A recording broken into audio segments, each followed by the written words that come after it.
నగర్ పట్టణంలో ఏం చేసినటువంటి అభయాంజనేయ స్వామి వారి దేవస్థానంలో అత్యంత వైభవోపేతంగా శ్రీ సీతారామ లక్ష్మణ హనుమత్ సమేత రామచంద్ర స్వామి వారి తిరు కళ్యాణ మహోత్సవం అత్యంత వైభవోపేతంగా జరిగినది.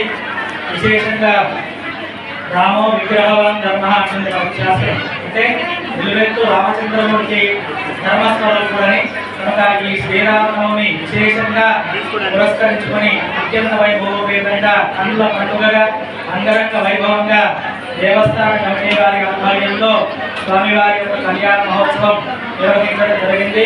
ఇందులో భక్తులందరూ కూడా అధిక సంఖ్యలో పాల్గొన్నారు.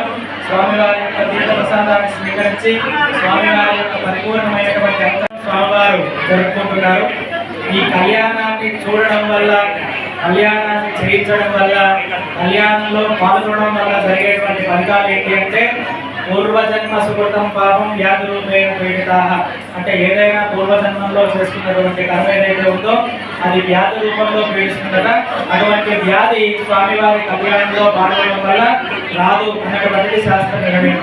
అలాగే పూర్వజన్మ సుకృతం అంటే ఆ కర్మలు ఏదైతే ఉన్నాయో ఆ కర్మలన్నీ కూడా స్వామి కళ్యాణాన్ని జరిపించడం వల్ల అటువంటి కర్మలన్నీ తొలగిపోయి కళ్యాణం కాని వారికి వివాహం జరుగుతుంది. వివాహం ఏదైతే ఆలస్యం జరుగుతుందో అటువంటి వివాహం దోష ప్రభావాల చేత అంటే కాలసర్పదోషం కానీ అలాగే కుజదోషం వల్ల కానీ గ్రహదోష సంబంధితమైనటువంటి దోషాలన్నీ తొలగిపోయి స్వామి కళ్యాణం చేయించడం వల్ల, కళ్యాణంలో తిలకించడం వల్ల అటువంటి దోషాలన్నీ తొలగిపోయి సకాలంలో ఏది జరగాలో అదంతా కూడా జరుగుతుంది. అంటే కళ్యాణం జరిగిన వారికి కళ్యాణం, సంతానం లేని వారికి సంతానం, అలాగే వ్యాధులతో బాధపడుతున్నటువంటి వారందరికీ ఆరోగ్యం, ధన్వంతరి నారాయణ అనుగ్రహం కలుగుతున్నది. అంటే నారాయణ స్వరూపుడే రామచంద్రమూర్తి, శ్రీ రామనారాయణ అంటాం.